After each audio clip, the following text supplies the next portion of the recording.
మీ business ఏదైనా మీ ఊర్లో promotion చేయాలంటే అది సుమన్ టీవీతోనే సాధ్యం. ఇప్పుడే సంప్రదించండి.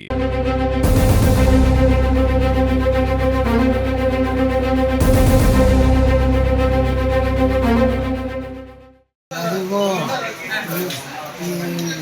మెడ పక్కని గేట్ కాలు పట్టి ఇచ్చుకొని వచ్చినదే ఈ గేట్ అంతా కలిగేసింది నాన్న. ఈ కాళ్ళు నడుము నొప్పి కొంటే నొప్పి కాదు, లేని కాలేదు. ఈ మెడ నొప్పి. నిన్ను కాళ్ళు చేసి నించేసి సంకటేయాలరా. నిన్ను బయట పనికుండా సంకటేస్తాను అన్నీ ఇంచేసి. ఎట్లా బయట పనిచ్చేది లేదు. అట్లన్నీ నేను గేటు తీసుకుని వస్తే కూడా గేటు ఫోన్ చేస్తామంటే కూడా ఫోన్ పెరుక్కున్నాడు. గేటు బేగం వేసుకుని వెళ్ళాడు. ఎవరిని రాని లేదు నాన్న. ఎవరికైనా చెప్పదామంటే కూడా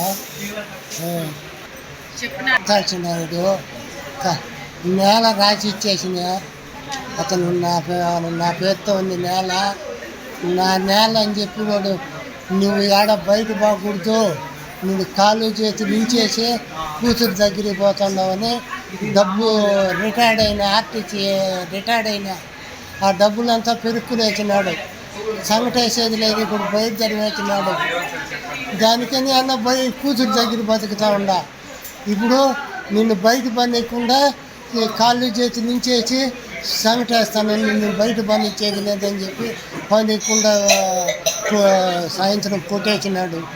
జయచంద్ర నాయుడు కుసుమ నిన్నేడ పోనేమో, ఆ డబ్బు కోసం నీకు ఎట్టయినా సంగటేయాలా, నిన్నేడ పోనే బయట పోనేమో అని చెప్పి ఆ డబ్బు లేకుండా నేను రిటైర్డ్ అయిన డబ్బులు అంతా మొత్తం వాళ్ళే ఎత్తుకునేసి నేల రాయించుకునేసి నాకు ఎంపీ ఉన్నాడు, నీ వల్ల ఏమీ జరగదు, అన్నం పెట్టేది కూడా లేదు.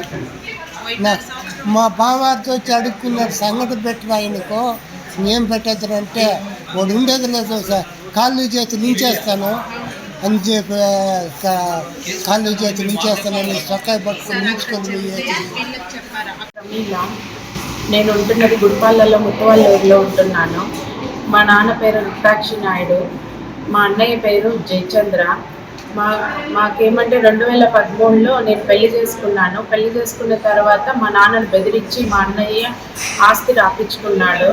ఇన్ని రోజులు నాన్న నెల జీతం ఇస్తున్నాడు, 42,000 ఇస్తున్నందువల్ల ఇన్ని సంవత్సరాలుగా అన్నం పెడుతున్నారు. ఇప్పుడు డిసెంబర్ 31వ తేదీ రిటైర్ అయినాడు. రిటైర్ అయిన డబ్బులు కూడా తనకి తెలియకుండా అకౌంట్లో నుంచి ఫోన్పే ద్వారా ఏటీఎం ద్వారా డబ్బులు తీసుకొని తనకి హెల్త్ ఇష్యూ వచ్చాక తనని ఇంట్లో నుంచి నాది ఇల్లు, నా భాగంలో ఇల్లు ఉందని ఇంట్లోకి కూడా రానికుండా ఇంట్లో నుంచి తరిమేసినాడు. ఇప్పుడు మా నాన్నకు కావాల్సిన వస్తువులు తీసుకోవడానికి ఇంటికి వెళ్తే బలవంతంగా వాళ్ళు కొట్టి నడుము ఇంజురీ అయింది. ప్రస్తుతం మేము చిత్తూరు జిహెచ్ హాస్పిటల్లో ట్రీట్మెంట్లో ఉన్నాము. ఇవన్నీ మీరు మీ నోటీసు తేవాలని కోరుకుంటున్నాము. మాకు ఇవన్నీ మీరు ఎంక్వైరీ చేసి సరైన న్యాయం కల్పిస్తారని పుతులపట్టు స్టేషన్లో కూడా కంప్లైంట్ ఇస్తున్నాము. సరైన న్యాయం కల్పించమని అడుగుతున్నాము.